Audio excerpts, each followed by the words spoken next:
Glória a Deus. Louvado seja o nome do Senhor. Pastor Tiago é um irmão de coração, família, faz parte da nossa história. E ele já disse, né, meu nome é Sérgio. Ia ser mais bonitinho o meu nome, sabia? Ia ser Matusalém. Só que a minha mãe disse ao meu pai que ela perdeu o papelzinho que estava escrito no caminho do cartório. Aí ela colocou Sérgio Sandro, e Sérgio significa servo, de origem latim, e Sandro, advogado de pessoas oprimidas. E Matusalém significa quando esse homem morreu, o dilúvio vem. O que vocês acham que foi melhor, hein? Eu acho que era melhor Matusalém, que todo mundo ia orar para eu não morrer logo, né? Assim o pessoal quer que eu vá logo de uma vez. Mas eu louvo a Deus porque ele não tem, no reino de Deus não tem acasos, tudo é um projeto, é um plano de Deus. Nós sabemos que os caminhos do Senhor são melhores do que os nossos. Os planos de Deus são melhores do que os nossos. E eu, apesar de ter nascido no interior do Pará, num município chamado Peixe-Boi. Quem conhece Peixe-Boi? Lá onde fica a mata do exército, né, onde eles fazem os treinamentos. Só que num lugar, às margens de um rio chamado Jaburu, que é sinônimo de coisa feia, apesar de eu achar muito bonito o lugar, mas Jaburu é nome de um pássaro, feio que dói. E lá abunda muito esse pássaro. E nascendo ali, vivendo ali até os 5 anos de idade, fui para Salinas e cresci a minha adolescência, minha infância, adolescência e juventude lá. Conhecia Jesus lá aos 16 anos de idade.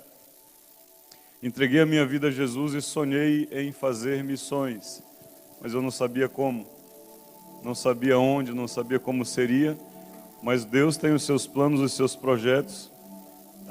A Janete andou o Brasil inteiro atrás de alguém para casar, mas eu estava lá no Pará, então ela foi para lá, para o Pará, no ano de 96, 97, 98, sei lá, nós casamos em 99. E no ano de 99, vivemos em Salinas até o ano 2000, ficamos um ano lá. Mas em frente ao comércio onde nós morávamos, tinha um monte, uma duna. Nem sei se existe essa duna, porque é tanta construção agora no Atalaia, meu amigo, que acho que as dunas foram embora tudo. Mas eu orando naquela duna, o Senhor falou comigo a respeito de sair de lá. Falei com meu sogro, na época meu sogro estava no Palavra da Vida, e ele teve que cancelar o estudo dele e voltar, porque eu estava largando tudo. Porque acaba não dando certo. Apesar de que eu vivia lá sozinho, sem ele, mas quem casa quer casa, o meu pai dizia. Então se você casa e fica na casa dos pais, ainda está alguma coisa faltando, tem que sair. E o Senhor falou comigo naquele dia lá, e eu disse, nós vamos embora. Ela disse, mas vamos fazer o quê em Belém? Eu disse, eu não sei, mas nós vamos. Casou comigo, tem que entrar nas loucuras, né? E nós ficamos aqui por um tempo em Belém, coisa de 1 mês ou 2 meses, eu não me lembro exato, porque faz tempo. E nós procurávamos um lugar para chamar de nosso, né? Um lugar para a gente estar ali e sentir que era acolhido, e sentir que era uma família, e a gente não tinha encontrado ainda. E nesse tempo o Joel ainda estava aqui em Belém com a igreja, e o Joel falou a respeito do vinho novo para nós. Eu disse, legal, né? Vinho, né? Lá. A gente deve tomar uns cálices de vinho, vamos lá ver que vinho é esse.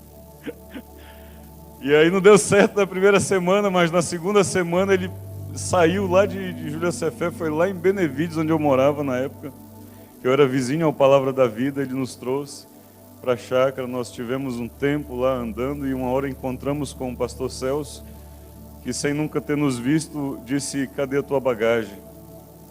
Como quem diz, você devia estar aqui, né? E eu fiquei pensando, mas como assim? Eu não conheço eles, não sei quem eles são, mas eu achei aquele lugar tão tremendo, queridos. E o mesmo ambiente que eu tenho visto esses dias, sabe? Um ambiente de calor do Espírito Santo, um ambiente onde a gente ouve Deus falar conosco. Mas passou, eu voltei para casa. Na segunda-feira da mesma semana, o Joel me liga e diz, ô Sérgio, o pastor Celso quer falar contigo acerca de vir morar aqui. Eu digo, meu Deus, que doidice é essa? tu pode vir agora? De agora não dá, porque eu estava fazendo um teste numa empresa, eu disse, amanhã eu posso ir. E na terça-feira eu fui. Nós passamos o dia lá, aquela forma, né? Quem já buscou falar com o pastor Celso sabe, né? Ele marca o dia, a hora a gente não sabe. A hora é a hora que der. E aí nós ficamos o dia inteiro lá trabalhando e fazendo as coisas. E no fim do dia nós reunimos na casa dele. E eu não sei o que deu na cabeça do Joel, ele disse que eu era pianista. Cadê o Paulinho? Imagina. Pé de galinha, né? Cara, mas a gente fez um H lá, né? Tocou uma música lá e disse, eu esqueci disso ontem, cara. Mas uma coisa que o Celso disse que marcou a minha vida foi: você pode fazer de um levita um músico, mas de um músico um levita é mais difícil. Nem todo músico é levita, mas um levita pode se tornar um músico. E isso, sabe, ficou marcado no meu coração, porque eu não fui recebido como um músico na chácara, mas eu fui recebido como um levita. Deus tem os seus planos, nós não sabemos de nada, mas Deus tem os seus planos. E naquela hora houve uma proposta para mim. Eu tinha duas propostas naquele momento. Uma da empresa Boa Esperança, há 21 anos atrás, de cerca de R$2.000 na carteira. E o pastor Celso estava me dando uma proposta mais absurda ainda, R$200. E joga fora a tua carteira, porque tu não vai precisar mais. Carteira de trabalho não existe. Só que eu compartilhei com os irmãos ontem que eu nunca recebi uma proposta tão alta como essa. Sabe por quê, queridos? Porque a igreja não podia me dar os R$200. E eu comecei a ver cada família dizendo: pastor, pode tirar R$10 do meu ganho. Pastor, tira 5 do meu. Pastor, tira 15 do meu. E aqueles 200 foi uma proposta irresistível para mim. Apesar de que eu não ia ficar com nada na mão, porque eu continuava morando em Benevides e a gente vinha todo dia para a chácara e tinha que gastar quase que totalmente o valor em passagem. Felizmente isso só durou um mês, porque no fim de um dia lá ele olhou para mim e disse: tu está indo para onde? Eu disse: estou indo para casa. Ele disse: mas a tua casa não é aqui? Eu disse: é mais ou menos, né? Tinha uma Silverado. Ele disse: pega essa Silverado, vai lá, pega as tuas coisas e vem embora. Você vai morar numa casa aqui. E eu louvei a Deus porque aí começou a sobrar um pouquinho no bolso.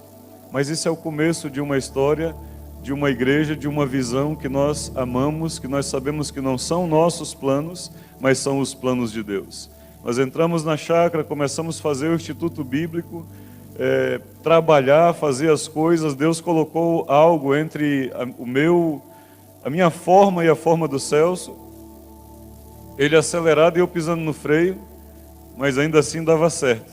A gente fez muitas coisas juntos. Aquelas casas, a maioria tem trabalho nosso lá, os muros e as coisas que a gente fazia.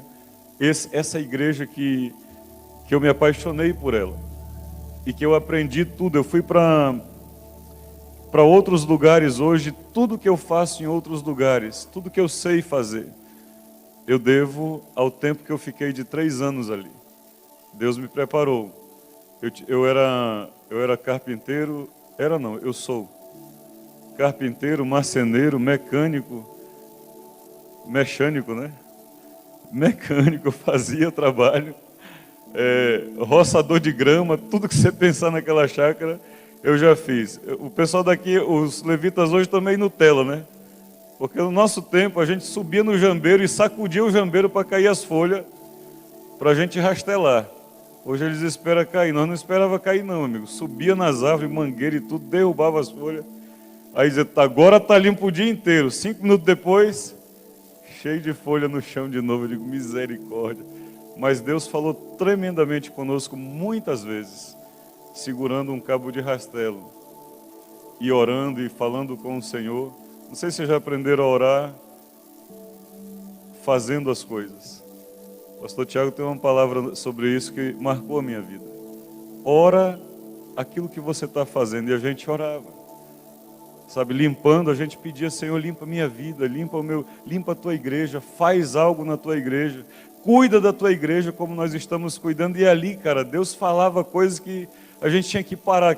Aquela maquininha de roçar, meu amigo, parece que o Espírito Santo entrava naquele zunido dela e começava a falar no nosso ouvido, e você tinha que parar para limpar as lágrimas. Essa é a igreja que nós vivemos naqueles 3 anos antes de ir para a África. E aí nós fomos para a África. Só que não foi assim. A gente conta as coisas e a pessoa pensa que o pastor Tiago está lá. Eu falei ontem, ele me mandou preencher uma proposta, tudo em inglês, irmãos. Eu não sabia, o meu inglês era, como é que chama aquele, the dog nhack nhack my pernation. Em inglês, aquele porco. Aí ele manda um negócio tudo em inglês. Você vai lá, pastor Fabiano, me ajuda. E vai fazendo. 3 meses esperando uma resposta, querido, uma passagem. Eu falando, ele dizia: é assim mesmo. Um dia os irmãos terminaram um culto aqui, uma palavra tremenda. E o pastor, naquele momento profético, começa a cantar. E os levitas começaram aqui, aquela do quando tudo deixares no altar. Quando tudo perante o Senhor estiver, e todo o teu ser Ele controlar. Eu estava debaixo da mesa de som, que era aqui, mais ou menos nessa direção, e batendo a cabeça numa coluna que tinha lá, e dizendo: Senhor, mas o que é que eu não entreguei ainda? Porque eu já entreguei tudo. Eu larguei toda a minha vida, eu dediquei, eu deixei tudo mesmo. E ele disse: você não entregou o teu casamento ainda. Mas como assim? Nós não estamos aqui, eu e minha esposa aqui. Não, você não entregou o teu casamento. Eu digo: tá bom. Corri até onde estava a Janete, queridos, era muita gente. Aquele momento de oração, aquele momento de entrega. Eu disse: Janete, me dá a tua aliança. E ela me deu a aliança dela, eu tirei a minha aliança naquele dia. E eu saí de lá de trás e eu vim aqui. E eu disse: é isso que falta, Senhor, está aí. O meu casamento está em tuas mãos. O pastor Tiago lembra que eu cheguei de lá sem um anel no dedo. Mas a minha aliança com a minha esposa continua. Porque nós não dependemos de um metal. Aí a gente pensa: não, faz nada isso. Queridos, era domingo. Segunda-feira, depois desse domingo, alguém me liga da África do Sul dizendo: olha, a tua passagem já foi enviada. Você vem na quinta-feira para a África do Sul. É assim, querido. Pisa na água e o mar vai se abrir. Fica esperando e nada vai acontecer. Pisa na água. Dê passos. Todo mundo na tua volta vai te dizer que tu é maluco, tu é louco. Eu digo: eu sou louco por Jesus. Na época eu estava fazendo um tratamento, a médica disse: olha, tu só vai porque tu não tem filho. 3 anos depois eu voltei com a S, e quando eu estava voltando para a África, eu fui lá no consultório dela e dizer para ela: olha, agora eu tenho filho. E eu estou voltando de novo para a África. Ela disse: tu é mais maluco do que eu pensava. Tu é mais doido do que eu pensava. Sabe por quê? Porque a gente entendeu que muitas vidas precisam encontrar com Jesus. E a chance dela, queridos, é muito pouca. A chance das pessoas à nossa volta somos nós. E se nós cruzarmos os braços e não fizermos aquilo que o Senhor nos chamou para fazer, quem vai fazer? Eu estava compartilhando ontem com os irmãos lá na chácara, e alguns ouviram que Deus só precisa de um. Irmã, por que eu esqueci o teu nome agora? Eu lembrei de vida, mas não é nome. Vida não é nome. Irmã Socorro, por que você acha que você tem o salão? É só para fazer cabelos e unhas? Deus só precisa de um, queridos. Ele só precisa de um valente para fazer aquilo que ele precisa fazer. Ele só precisa de um corajoso, talvez nem seja coragem. Esses dias eu pensava há muito tempo que eu era corajoso por fazer o que eu faço. Mas ultimamente eu estou entendendo que eu sou covarde. Corajoso é quem diz não para Deus. Esse tem coragem. E eu sei que muitos ultimamente têm dito não para Deus.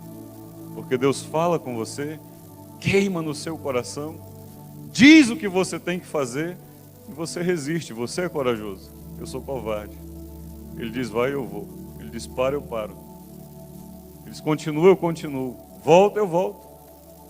Faz o que o Senhor quiser e eu vou obedecer. E muitas vezes, querido, não é por coragem, não é por outra coisa, porque a gente sabe que tem que obedecer a Deus, porque tudo está nas mãos dele. Mas nós não servimos a um Deus, queridos, de teoria. Deus nunca vai pedir para nós, Thaís, uma coisa que Ele não nos deu. Você pode preparar o Luiz Antônio para o Senhor? Pode, porque Ele te deu, Luiz. Você não vai entregar a Deus uma coisa que Ele não te deu primeiro. Você não vai fazer... Essa é a nossa escola, queridos. Nós tínhamos 40 cadeiras que o Danilo me vendeu por uma bacatela. As 40 cadeiras dele. Precisava de mais cadeira lá para Maceió. A nossa escola... Não, nós metemos a mão no bolso e damos. Mete a mão no bolso, Senhor, irmãos, precisa de cadeira. Eu e minha família estamos dando 3, 4, 5, está aqui. Quem vai dar mais? Porque essa é a nossa escola. E que escola é essa? A da palavra do Senhor. Quando Deus pede a nós que a gente dê algo para Ele, quando Deus coloca para nós que nós devemos fazer algo em relação ao reino, é porque Ele já fez por nós. Ele já deu o passo dele. Ele já fez a entrega. E ontem nós lemos um dos mais conhecidos textos do Evangelho Contemporâneo, livro de João, capítulo 3, versículo 16. Você pode ir lá comigo? Texto tremendo de João 3, ele dá umas chacoalhadas nos doutores da lei daqueles tempos. Mas ele chega aí no 3,16, Inácio. E ele diz, quem achou, queridos? Quem achou, diga amém. Você pode abrir ou acessar a sua Bíblia, que agora as coisas são modernas. João 3,16 diz, porque Deus amou o mundo de tal maneira, que deu o seu Filho unigênito. Ele deu quem? Mas Deus tinha miríades de anjos. Deus tinha querubins e serafins. Mas Ele mandou só um. Ele mandou Jesus para pagar um preço por vidas como a minha, pobre, miserável, cego e nu, indigno de qualquer coisa. Ah, eu vou fazer missões, mas eu vou para um povo X, eu vou para um povo Y. Querido, Jesus não escolheu para quem Ele vinha, Ele simplesmente nos amou. E nos amou de tal maneira que não há idioma, não há vocabulário em nenhum idioma para expressar a forma de amor. E eles disseram de tal, porque não dá para explicar em palavras o amor de Jesus. E Ele veio a esse mundo pagar um preço por alguém como eu não vou incluir ninguém, eu sei quem eu era. Eu sei a pessoa péssima que eu era. Eu sei as coisas que eu fazia. Eu sei que muitas vezes nem eu me perdoava pelo que eu fazia. E eu sei que muitas pessoas são assim ainda hoje. A gente olha e diz, meu Deus, por que eu fiz isso? A gente não entende por que faz. Mas ainda assim, sendo nós quem somos, Jesus veio e pagou um preço. Deus só precisou de um. Jesus veio, sabe? E pagou o preço por mim e por você. Esse preço que Ele pagou não foi algo simples, não foi algo comum, não foi algo da sobra do que havia. Não, Ele entregou-se completamente, totalmente, deixando tudo para trás. Nós concluímos isso ontem lendo Filipenses, capítulo 2, e o versículo 5 em diante. Quando nós lemos João 3,16, porque Deus amou o mundo de tal maneira que enviou o seu Filho. Nós temos aquele filme lá do Mel Gibson sobre a paixão de Cristo, que eu acho tremendo. Quando eles vão colocar Jesus na cruz, eles precisam esticar os braços de Jesus para coincidir com um furo, não é? Quem já assistiu o filme sabe do que eu estou falando. Porque aquilo, queridos, é muito simbólico, porque simboliza exatamente que Ele assumiu algo que não era dele. Ele morreu por algo que não era culpa dele. Ele assumiu uma cruz que não era dele, era minha. Só que quando eles vão colocar ele na cruz, ninguém joga ele em cima da cruz no filme. E eu creio que isso foi assim na realidade. Ele vai e se coloca lá na cruz. Ele se entregou. E para ele fazer isso, houve um processo que nós não podemos entender em simples letras, mas podemos ter uma sombra disso em Filipenses capítulo 2, versículo 5. Quando Paulo está aconselhando os irmãos de Filipos, ele diz: tende em vós o mesmo sentimento que houve também em Cristo Jesus. Pois ele, subsistindo em forma de Deus, não julgou como usurpação ser igual a Deus, antes a si mesmo se esvaziou, assumindo a forma de servo, tornando-se em semelhança de homem e reconhecido em figura humana. A si mesmo se humilhou, tornando-se obediente até a morte, e morte de cruz. Ele deixou toda a sua glória. Nós não podemos imaginar, nós só temos uma sombra do que é que Jesus deixou por nós, do que foi que ele largou para trás. Às vezes o Senhor pede a nós apenas um programa por semana. Abandona uma coisa por semana e faz algo para o meu reino, uma vez por semana. E a gente acha que é muita coisa. Não, eu não tenho porque a minha agenda não dá. A gente é bom em desculpas, sim ou não? Eu costumo dizer que quem é bom em desculpa não é bom em mais nada. Porque você vai viver uma vida dando desculpas. Mas cadê o chá de mulheres lá no salão, aquelas irmãs que vão financiar missionários? Deus colocou na sua mão. Pessoas que o pastor Tiago, que a Aline, que ninguém vai ter acesso, ele entregou na sua mão. Estou falando com o Socorro que ela é minha amiga do peito, ela vai me perdoar. Mas isso serve para qualquer um de nós, queridos. Você acha que Deus entregou? Você acha que Deus te colocou num condomínio, numa casa boa, porque Ele quer só o teu conforto? Ou porque Ele quer ganhar outras vidas aqui nessa cidade? Por que você acha que Deus te colocou no trabalho que você tem? Por que você acha que tu está no meio? Cadê o comandante? Que dirige para os bacanão. Não é por acaso, meu amigo. Não é por acaso. Porque uma menina escrava na casa de Naamã, Deus só precisou dela para fazer uma transformação na vida de um homem. Deus não precisa de muita coisa. Ele só, diga comigo, Deus, o Criador, só precisa de um. E o eco vem: cadê o meu um? Cadê os meus valentes? Cadê aqueles que vão se colocar em minhas mãos? Porque Ele está te pedindo algo impossível? Porque Ele está te pedindo algo extraordinário? Não, que Ele está pedindo muito menos do que Ele fez por mim e por você. Ele se entregou na cruz por nós, deixando a sua glória, deixando todo o seu conforto.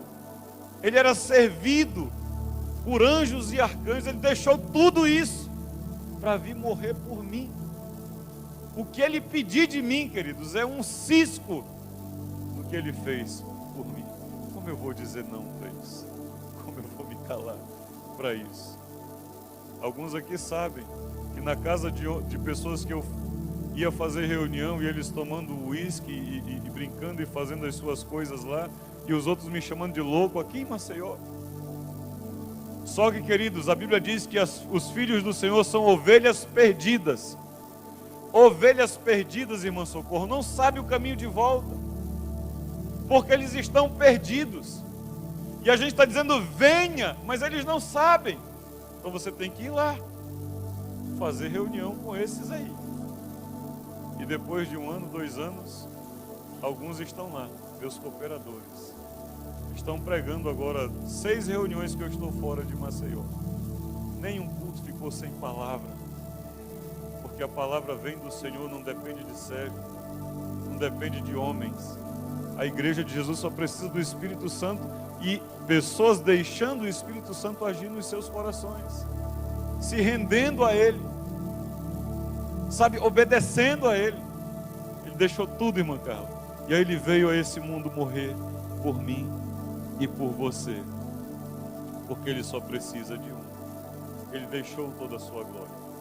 Ele se humilhou. Se a gente continua lendo, você vai chegar onde Deus o exaltou, né? Ele diz, pelo que também Deus o exaltou sobremaneira e lhe deu o nome que está acima de todo nome. Querido, quando a gente sai, todo mundo queria chegar lá e dizer, agora é eu aqui, vai acontecer isso e aquilo. Todo mundo pensa, eu vou fazer uma célula na minha casa, uma IC, ou seja lá qual for o nome que a gente dá. Aí você pensa que na primeira reunião já vai arrebentar. Querido, não vai. Vai ser tua esposa, teus filhos. Durante 6 meses em Maceió eu fiz culto, eu, a Janete e o Aécio. E a cachorrinha da Janete, não, a cachorra que a Janete possui. Olhava para um lado e para o outro, queridos. Tinha hora que eu me desesperava, eu partia umas 5 cadeiras ainda. Em oração. Pegava a cadeira e sapecava na parede e dizia, Senhor, eu não vim para cá para cuidar de plástico. Eu não vim para cá para cuidar de pau e pedra. Eu vim para aqui cuidar de pessoas, manda pessoas. Na reunião próxima estacionou um carro lá na frente. E uma família desceu e começou a cultuar conosco. A gente não sabe o que tem que fazer. Só que a gente vai fazendo. E a gente vai vendo que Deus vai confirmando. Deus exaltou o nome dele, mas depois dele se humilhar. Depois dele sofrer, pagar um preço calado por pessoas como eu. Então, às vezes, não vai acontecer de primeira. Lá na empresa que você está, talvez, há um grupo de pessoas sedento por 30 minutos, 15 minutos de oração. Mas tem muito crente agente secreto, Deus não sabe que, ninguém sabe que ele é crente. É o crente 007, né? O pessoal até se assusta, rapaz, tu é cristão, não sabia não. Porque ele não se esconde. Mas Deus, a Bíblia diz, queridos, em Romanos, que a criação espera ardentemente a manifestação dos filhos de Deus. Nós somos agora para breves, eu comecei a meter pilha no povo no barco, e a gente começou um louvor dentro da área das redes, né, que nem podia, depois que me disseram que não podia, e eu digo, meu amigo, tem que mandar parar mesmo, porque eu vou fazer. Mas que lugar, que tempo tremendo.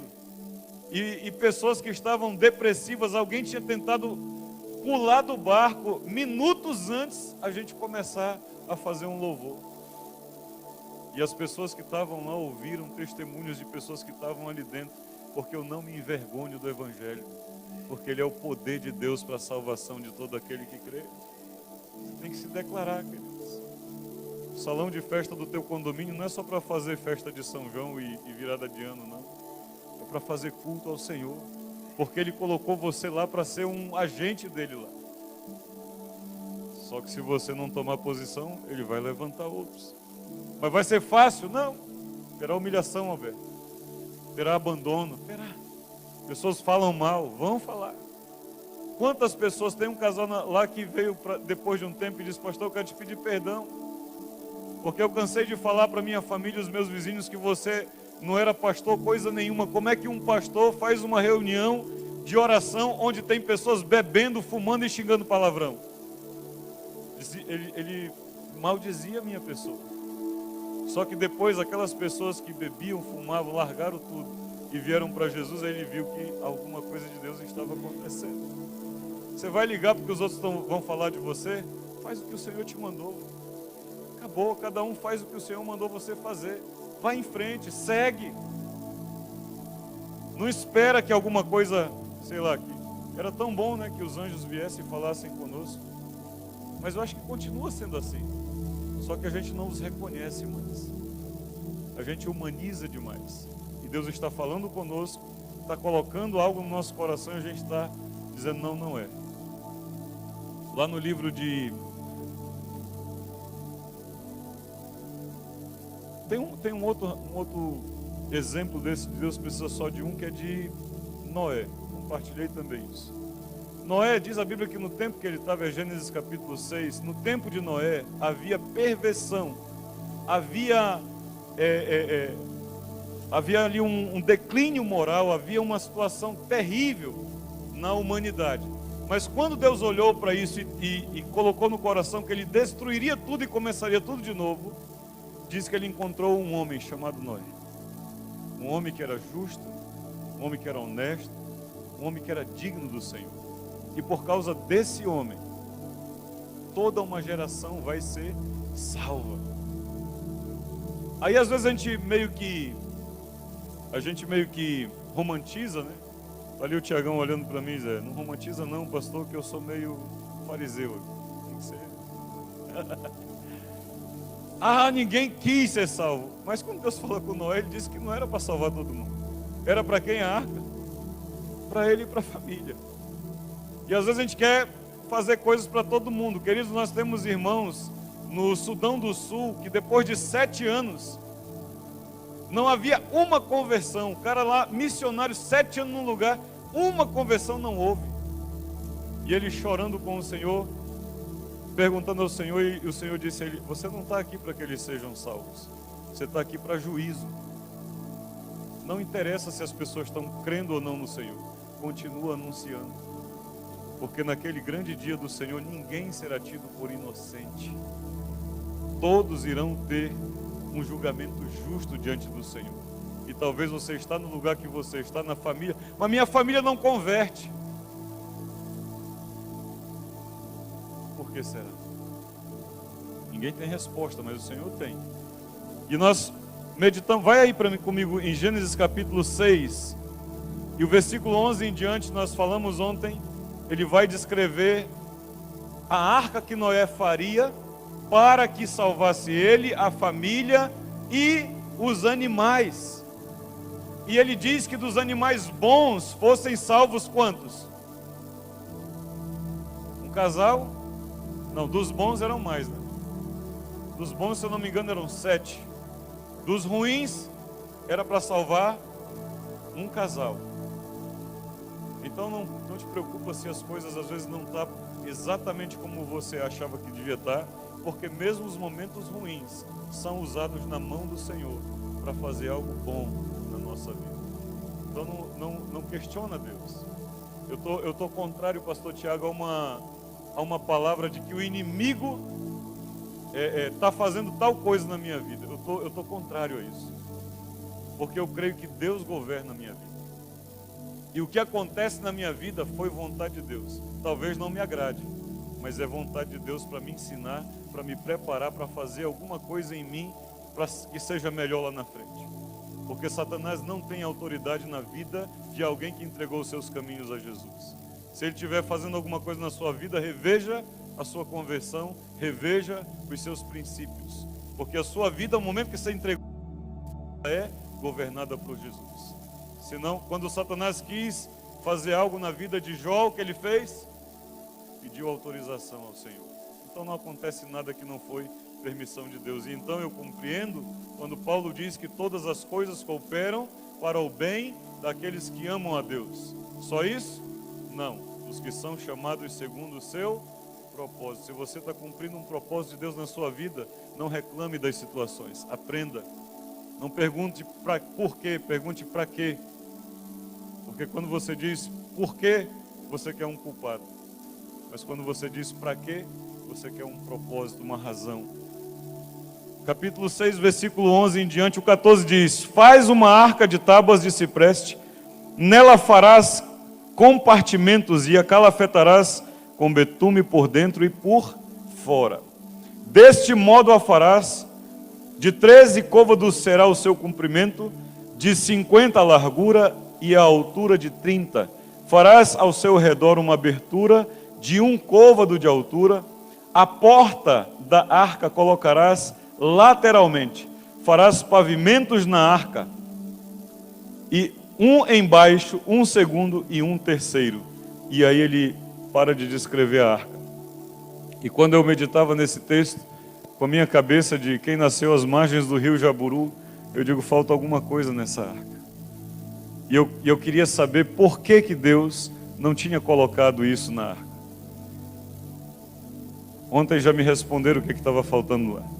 Sabe o que está faltando, Sérgio Guimarães? O que está faltando na arca? Nessa descrição que você leu aí. Deu para o Gabriel. O Gabriel tomou a Bíblia do pai.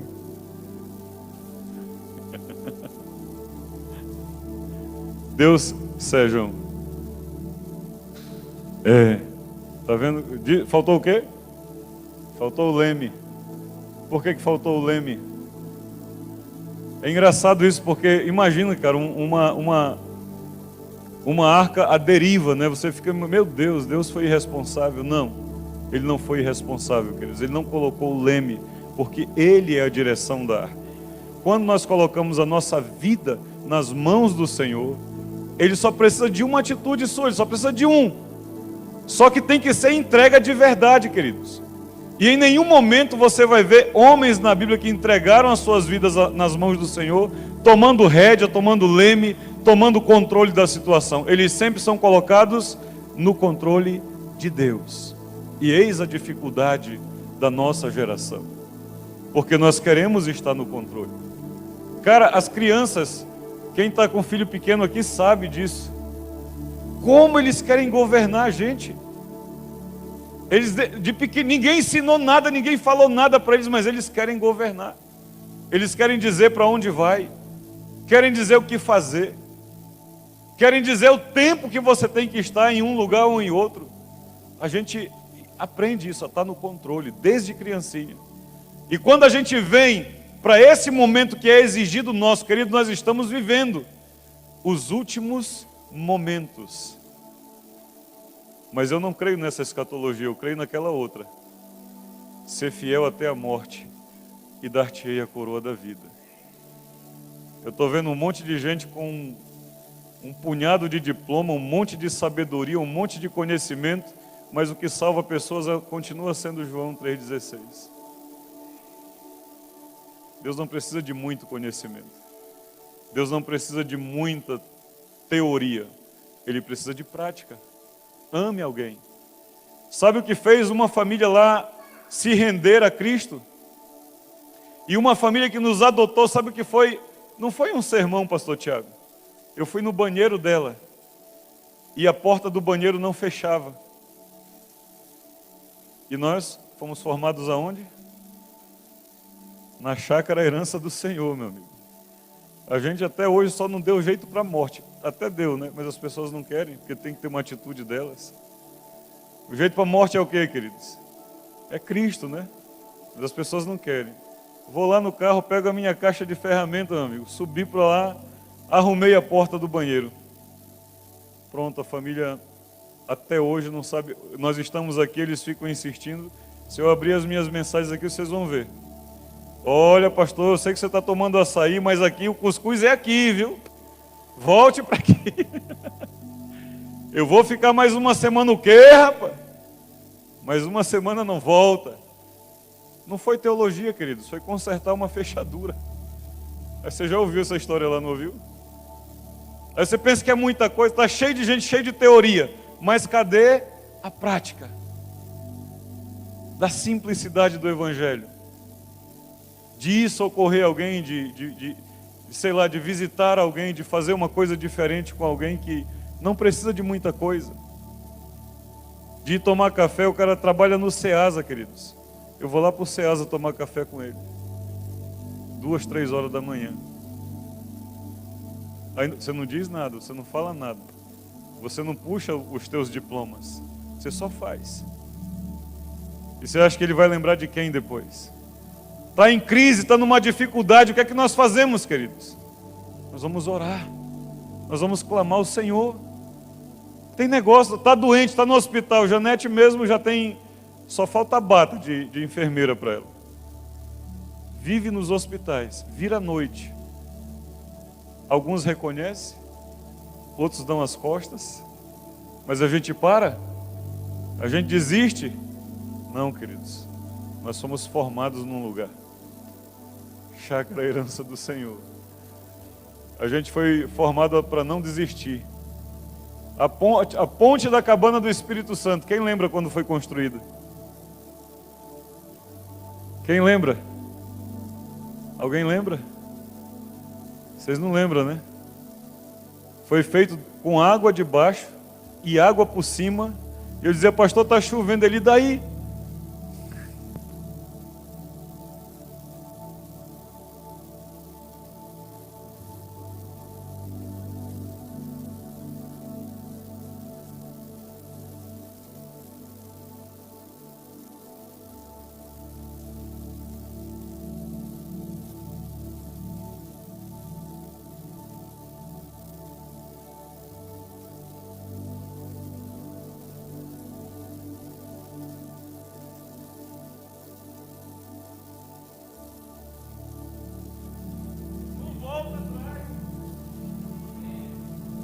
Não volte atrás, queridos. Não volta atrás. Diga para o teu irmão, não volte atrás. Não recua agora. Continua. Ah, mas me deixaram, me abandonaram. Queridos, eu estou indo e vindo. Nas minhas contas, pastor Tiago, deve ter umas 15 igrejas que começou a partir de vinho novo. E a gente não desiste. A gente continua. Está abençoando esse Belém aí. Alguns reconhecem, outros nos reconhecem. Vem e vai, a gente treina, capacita. Daqui a pouco, pastor, Deus falou comigo para eu ir embora. Você me abençoou, acho que Deus já falou contigo, meu amigo. Quem sou eu na presença de Deus, né? Mas a gente queria você aqui, ó. A gente queria você junto aqui. Eu falei para o pastor Tiago ontem, você me expulsa do vinho novo do púlpito. Porque se for de bastidores eu não aceito. Mas a gente concorda com tudo, a gente vive tudo a mesma coisa. Cara, ele puxa minha orelha de vez em quando. Celso puxa minha orelha. A gente briga, a gente não concorda com uma coisa e outra, mas a gente se larga? Não, porque nós temos uma aliança, a gente sabe por que foi chamado. A gente sabe para onde a gente está indo. E às vezes não é mar de rosas. Quero saber o marido e mulher que nunca quis, nunca teve um perrengue, mas não deixa. Temos que continuar, queridos. Temos que continuar. Não desista. Amém? Diga para o seu irmão, não desista. Não recua. Mas não tenha o controle. Quando o controle está na sua mão, você faz o que você quer. Quando o controle está na mão de Deus, você faz o que Deus quer. Onde está o leme da sua vida? É Deus ou é você? Se você for o leme, você faz o que você quer. Se você não for, você faz o que Deus quer. Quando eu fui para Maceió, o pessoal dizia, você tem parente lá? Eu disse, nenhum. Mas eu tenho família lá. Porque parente é mais difícil, mas família a gente tem. Eu estou no meio da minha família hoje lá. Porque família é aqui, ó, vocês. Vocês são a minha família. Eu não sei porque eles ainda perguntam isso. A Aline perguntou, toda preocupada quando eu vinha. Pastor, tu vai para onde? Quando chegar em Belém. Para onde eu vou? Eu vou para minha casa, meu amigo. Não tem banheiro lá fora, tem cabana do Espírito Santo. Óbvio, eles não deixam, né? Me arrumaram um quarto, um lugar. Mas eu vou e volto, eu vou lá para a chácara, é a minha casa, ué. Depois eu vou para outros lugares, mas o primeiro lugar que eu coloco a minha mala é lá, porque eu saí de lá e eu vou voltar para lá. Depois a gente vê. Isso é família. Ah, mas você é muito corajoso. Eu não, sou covarde. Deus está mandando, eu vou. Põe a mudança, Janete. Mas as nossas malas não cabem no mala do carro, num Siena. Ele tira, joga fora as malas, dá para alguém, coloca tudo, faz da mala do carro a tua mala. A Janete fez panela de pressão de mala, Thaís. Ela colocou roupas dentro da panela de pressão, porque ela não queria deixar. Porque Deus mandou, você vai, querido. Não é a sua vontade que governa, é de Deus. Aí você chega lá, não conhece ninguém, mas Deus conhece, porque Ele pagou um preço por um povo que está lá. Deus só precisa de um. Ele não precisa de multidão. Deus só precisa de um. Cadê esse um? Deus só precisa de um. Você acha o quê? Que os alunos estão na tua van à toa? A Janete começou a dar aula para os casal que hoje é diácono da igreja, irmão Robson e irmão Mariano. Pastor Tiago, não pode pôr de estado não a bandeira aqui? Pode pôr de estado aí, pode? No outro lugar, põe ali para trás. Eu vou voltar aqui com um grupo de irmãos de Alagoas e eu vou trazer uma bandeira de lá. Eu vou trazer. Aí desse casal que está lá hoje, que são os nossos diáconos, começou a dar aula para os filhos. Os meninos não estavam indo bem na escola, então precisava de reforço. Foi estudar com a Janete. Antes de dar aula, fazia o quê? Orava, profetizava sobre a vida deles. Começou a mudar a mentalidade deles sob oração, queridos. Muito fiéis, católicos muito fiéis, praticantes. A Mariana tem tradição familiar, ela era a guardiã das relíquias religiosas da família dela. Mas quando Jesus entrou na vida dela, ela encheu uma sacola de relíquias religiosas da bisavó dela, que estava na família. Lá na mala do meu carro tem uma marreta que eu chamo a marreta do Espírito Santo. Você já sabe para que ela serve, não vou falar para os outros não se ofender. Só para fazer um pozinho de gesso.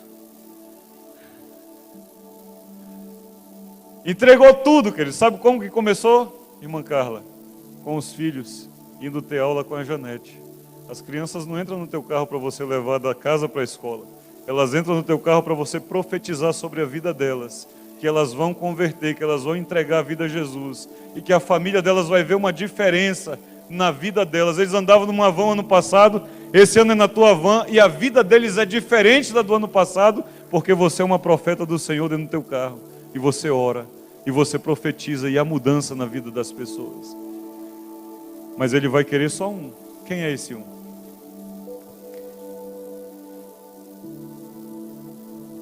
Eu não quero uma resposta para mim, mas eu preciso que você dê uma resposta para o Senhor. Porque nós estamos vivendo dias difíceis.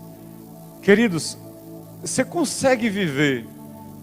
Eu não sei, porque esses dias eu ouvi que o inferno vai ser destruído, né? Eu não sei quem foi que falou isso. Eu digo, então eu vou parar de pregar, pastor Fabiano. Não precisa mais. Já que vai ser destruído tudo, o que é que eu estou fazendo aqui? Mas eu não creio nisso. Eu creio que haverá uma eternidade de sofrimento. E para mim é o pior do inferno.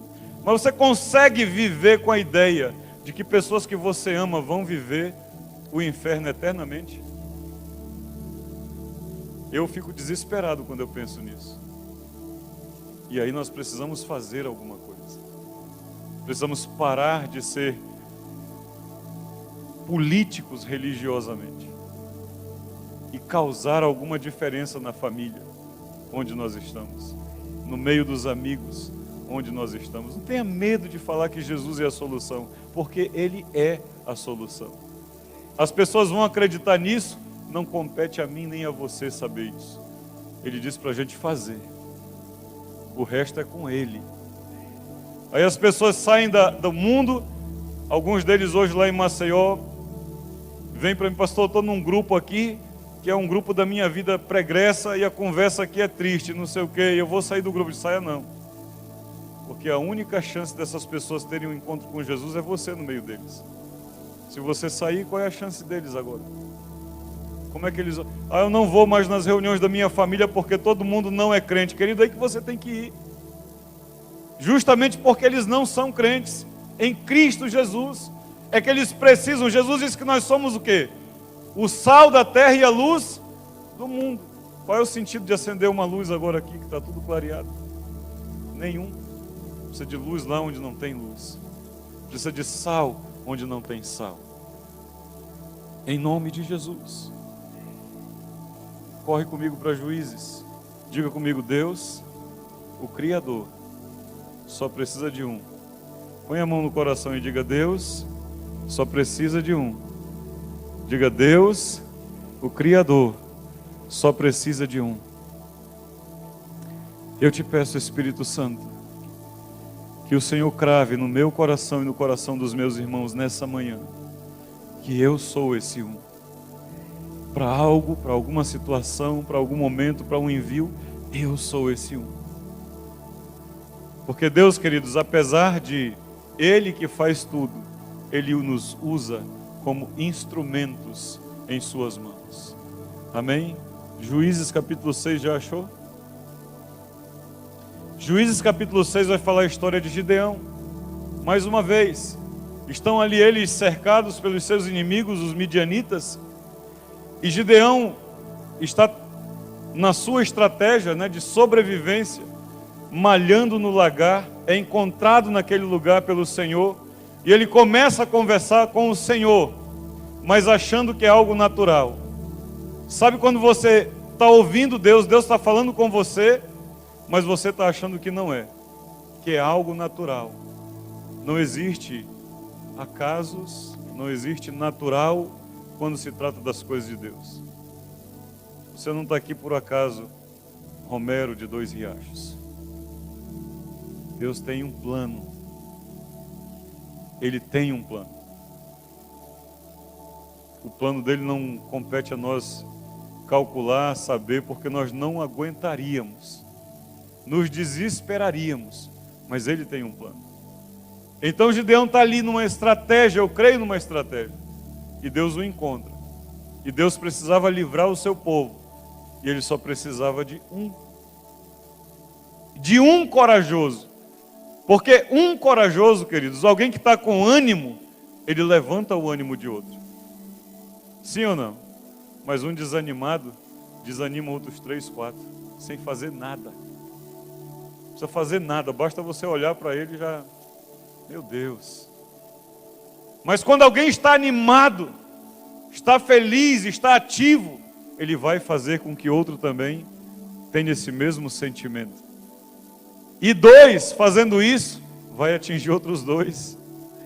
A igreja hoje que precisa de um, com ânimo, para fazer algo que o Senhor te chamou para fazer. Queridos, pastores não tem que fazer tudo na igreja, a gente não sabe fazer tudo. Por isso que a igreja é a igreja, cada um fazendo alguma coisa. A gente carrega o peso. Você já perguntou quantas horas esse irmão tem dormido ultimamente? Você pensa que o pastor dorme? O irmão ligava para mim 2 horas da tarde, desculpa eu te acordar, pastor. Abençoado. O cara dorme 10 minutos durante o dia para ver se quebra o sono da noite, que a gente passou a noite perturbado, maligno perturbando a gente e você brigando pela igreja. Porque acontece, você está na frente é assim. De sexta para sábado eu dormi 2 horas, eu acho. Passei a noite acordado lá no máximo. Não é que estava desconfortável não, queridos, é luta mesmo. É guerra mesmo. Começa Gideão a falar com o anjo, achando que era qualquer um. Já pensou? Está falando com o anjo, Danilo. Então espera aí, se é o Senhor, deixa-me preparar algo para ti. Ele vai e prepara um assado para o anjo. E quando ele coloca na presença do anjo, ele pensa que ele vai agora partir, tirar aquele pedaço de carne para comer. Vem um fogo do céu e consome tudo. E ele desesperado diz, eu vou morrer. Porque eu vi Deus face a face. Vou morrer, viu? Acabou para mim. É óbvio, né? Para ver o anjo, o que é que ele pensa? Estou morto e não me disseram. E aí o anjo fala para ele. Quando veio 21, e estendeu o anjo do Senhor a ponta do cajado que trazia na mão, e tocou a carne e os bolos asmos. Então subiu o fogo da penha, e consumiu a carne e os bolos. E o anjo do Senhor desapareceu de sua presença. Viu Gideão que era o anjo do Senhor e disse, ai de mim, Senhor Deus, pois vi o anjo do Senhor face a face. Porém o Senhor lhe disse, paz seja contigo, não temas, não morrerás. Você não vai morrer, Gideão, porque eu tenho um propósito na sua vida. Eu tenho algo a fazer na sua vida. Por que você acorda todos os dias? Porque Deus tem um propósito na sua vida. Você levanta todo dia, puxa esse ar tremendo, maravilhoso que o Senhor te deu, porque Deus tem um propósito na sua vida. Amém? Não pensa que Deus não tem nada para você, Ele tem. Ele só está esperando você dar o teu passo, porque o dele Ele já deu. Paulo, quando a gente acorda todo dia de manhã, eu me perguntei esses dias, um tempo atrás, quando eu estava lendo Paulo, e Paulo dizendo, eu estou aqui cogitando entre 2 sentimentos, o de ficar com os irmãos e o de ir para a glória com o Senhor, sendo que o ir para a glória com o Senhor é infinitamente melhor, mas eu vou ficar, porque tem um propósito. Eu sei que tem uma vertente aí eu não quero mexer com isso, nem não sou psicólogo, não sou nada disso, mas uma coisa eu sei, quem tem o Deus da vida quer viver. E não vem falar de depressão e de pensamento de morrer, que todos nós passamos por isso. A Bíblia está cheia de homens que viveram depressão, mas nenhum deles queria morrer. Eu já pedi para Deus me matar 3 vezes por escrito, mas eu não fui tirar a minha vida, porque eu sei o que eu vou perder com isso. Porque quem tem Jesus quer o quê, queridos? Quer viver. Se você tem a vida fluindo em você, você quer viver. Embora algumas situações na vida faça a gente pensar algumas vezes que não vale a pena mais estar aqui. Mas se eu continuo, mesmo em meio a essas lutas, é porque existe um para quê. Deus tem um propósito. Então, se eu acordei a cada dia, eu preciso saber buscar esse propósito para a minha vida. E não ficar vegetando dia após dia, sem de fato encontrar esse propósito. Mas há algo mais no capítulo 7 de Gideão, quando ele diz que ele vai vencer. Gideão vai vencer prepara um exército. Qual é o exército? 32 mil homens. Deus diz: Gideão é muito, porque Deus não precisa de muitos, querido. Ele precisa de um. Aí Gideão sai, ele diz: tira aí a metade, tira esse povo aí, desbasta aí, 22. Ó, quem tiver com medo, quem tiver casado apenas há uma semana, quem tiver menino para dar de comer, quem está pensando na mãe que está doente, vai passando para um lado aqui. 22 mil na primeira leva. Porque não adianta você fazer uma coisa que o teu coração não está lá. Tem coisa mais triste do que alguém que está fazendo uma coisa sem a alma, querido, sem a vontade, sem o desejo. Pense nas pancadas que eu já levei em Moçambique, agora em Alagoas, 4 anos que eu estou lá, já levei pancada, meu amigo. Mas nós somos treinados para não desistir. Nós somos igual aquele cara lá do Melhores do Mundo, aquele que não desiste por nada, Joseph Kleber, né? Eu tenho uma história, eu não sei se você já viu. Nós somos dessa turma aí. A gente não desiste por nada. A gente continua. Por que, queridos, que a gente continua? Porque é um propósito de Deus. É um para quê? Amém? Aí lá, Gideão põe essa turma para voltar, Gideão. Eles têm preocupações, eles têm as coisas para resolver. Você acha que Deus vai discutir contigo? Deus não vai discutir com ninguém, queridos. A palavra de Deus é uma, a vontade de Deus é uma. Irmãozinho lá chegou na 7ª vez: pastor, agora Deus me deu uma direção e é essa. Eu digo: meu filho, esse Deus que você está ouvindo não é o mesmo que eu estou ouvindo. Que Deus duvidoso é esse? Que Deus cheio de sem saber o que está fazendo é esse? Que uma hora diz para você fazer isso, outra hora é outra coisa, outra hora é outra coisa. Não, isso não é Deus não, isso é você. Para de bobagem e ouça Deus de uma vez por todas. Capítulo 7 de Juízes. Gideão tira mais um bocado, tem muito ainda. Tirou mais 9.700 dos que não sabiam o que estavam fazendo, não sabia o propósito, não sabia para que estavam lá. Por que Deus te chamou? Para que Deus te enviou? Para que Deus está te chamando? Ele só precisa de um, mas para quê? O que você vai fazer? Ah, eu vendo carro, mas cada carro que eu vender, eu vou falar de Jesus. Eu vou testemunhar os praquês de Deus na minha vida. E Deus vai fazer algo na vida de alguém. Uma hora Ele acha, queridos. Uma hora Ele encontra. Versículo 18.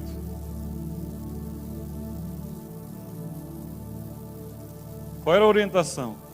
Quando eu tocar a trombeta, quem vai tocar a trombeta? Gideão, né? Porque Deus só quer um. E todos os que comigo estiverem, porque quando um fizer alguma coisa, outros precisam fazer também. Deus vai levantar outros corajosos. Deus vai levantar outros uns. Então vós também tocareis a vossa trombeta ao redor de todo o arraial e direis: pelo Senhor e por... Pelo Senhor e por... Nós vivemos um tempo em que as pessoas estão dizendo que você não pode olhar para homens. Não deve olhar para homens. Mas não é bem assim a história. A história é que Deus sempre vai levantar homens ao longo da história para chacoalhar outros. E o povo disse aqui, e Gideão está orientando, e o povo gritou: pelo Senhor e por Gideão. Quem é esse um que Deus vai levantar? Que vai ser um encorajador, que vai ser um estimulador. Eu vou pelo Senhor, mas eu tenho uma aliança com essa pessoa, eu também vou por ela. Deus só quer um corajoso. A gangue do skate, não mais, né? Senão já não tem mais braço. Mas faz outra. E Deus vai usar, cara. Eu vou porque eu vi algo na vida de alguém que eu tenho certeza vem de Deus. E sabe o que aconteceu quando eles fizeram isso? Eles não precisaram sangrar ninguém. Eles não precisaram levantar a espada para ninguém. Porque Deus levantou o seu exército no meio dos inimigos. E eles começaram a lutar entre eles. E começaram a se degladiar entre eles. E eles foram derrotados naquele dia. Porque o Senhor não precisa de muitos para fazer o que Ele quer fazer. Ele só precisa de um. Diga comigo, Deus, o Criador, só precisa de um. Mas não é um para fazer aquilo que Ele acha que Ele quer. Não é um para fazer o que Ele pensa que tem que ser feito. É um que soma com mais um. É um que multiplica com mais um, mais dois, mais três. Você acha o quê? Belém está com quanto agora? Está com 2 milhões já, não?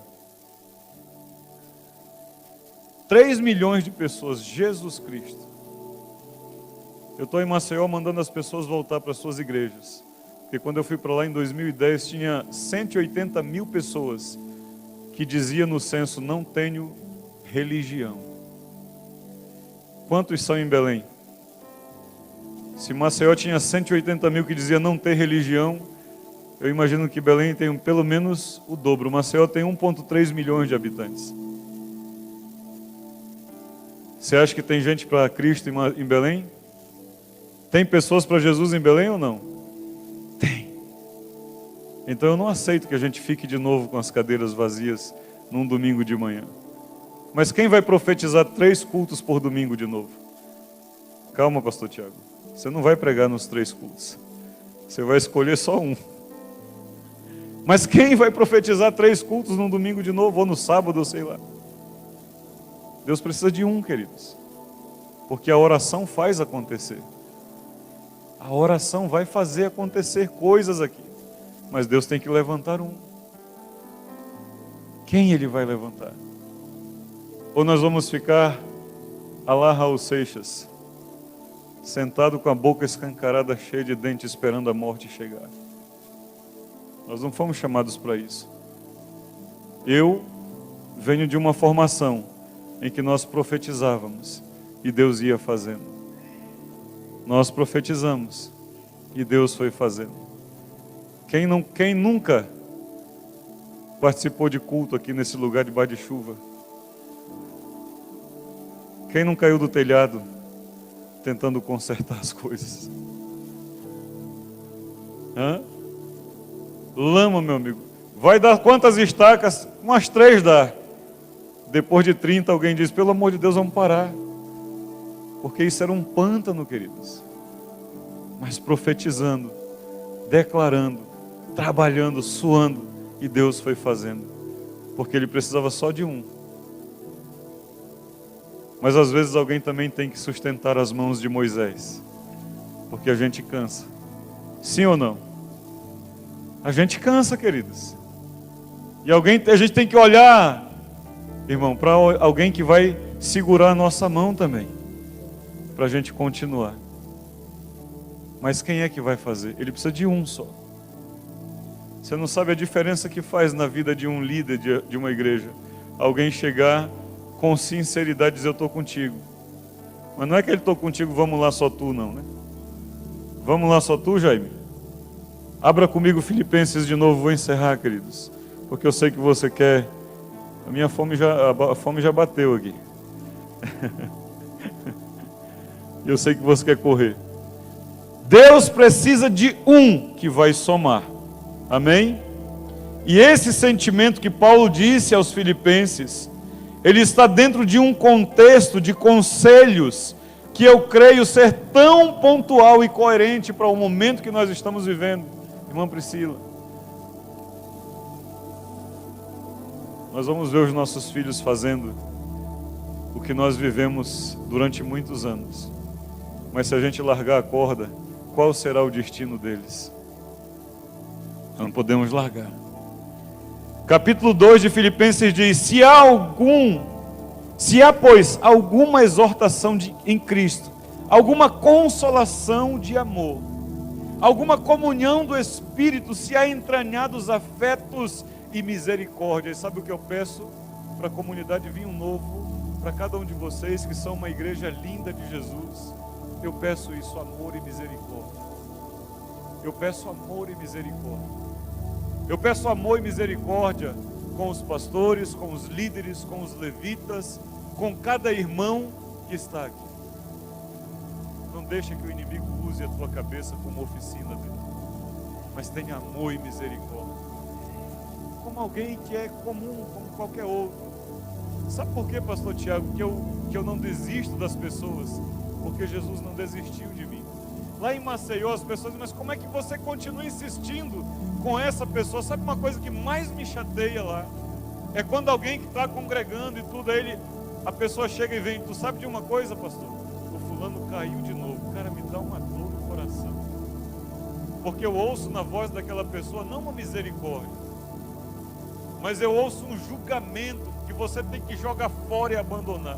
E eu olho para mim e eu digo: Jesus não me abandonou, cara, eu não merecia. Amém, tá vendo? As pedras vão clamar, queridos. Eu não merecia, queridos, mas Jesus me amou. Então eu vou desistir?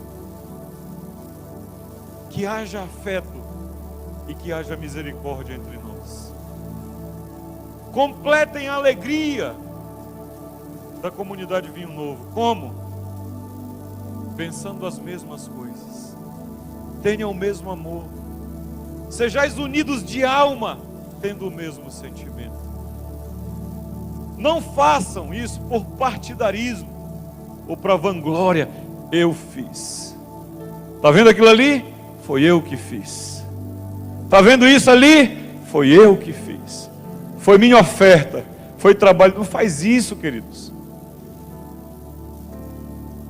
Às vezes a Janete diz assim: mas eu não acredito que você vai continuar fazendo isso, porque as pessoas não veem, não reconhecem. Eu digo para ela: quem precisa ver, viu.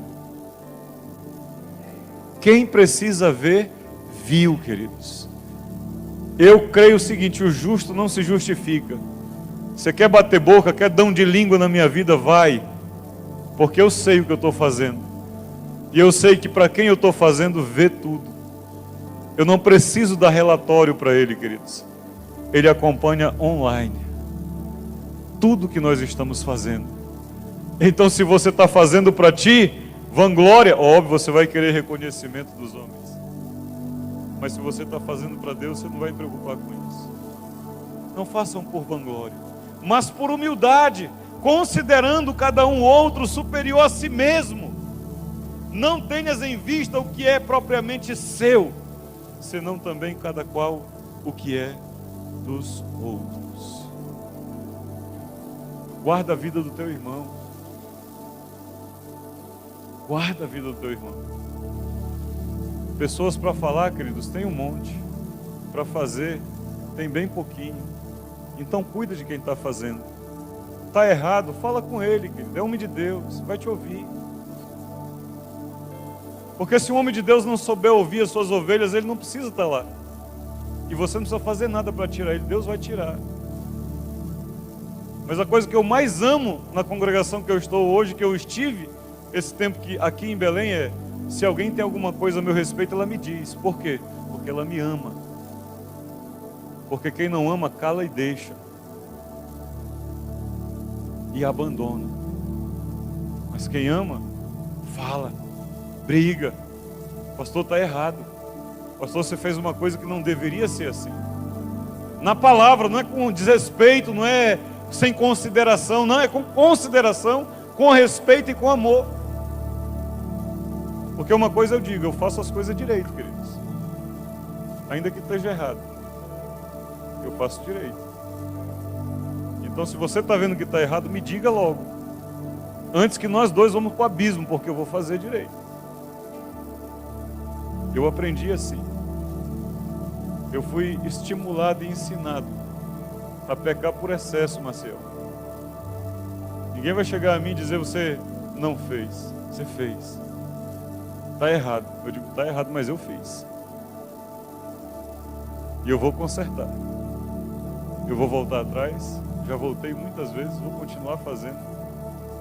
Que o Senhor nos livre de soberba, de obstinação. Isso não pertence a cristão. Soberba e obstinação é para quem não tem Deus na vida. Mas quem tem Deus reconhece, volta atrás, corrige. E ele vai para frente. Amém, queridos? Coríntios 1, 1 Coríntios 1, versículo 9. Diz assim: fiel é Deus pelo qual fostes chamados à comunhão de seu Filho Jesus Cristo, nosso Senhor.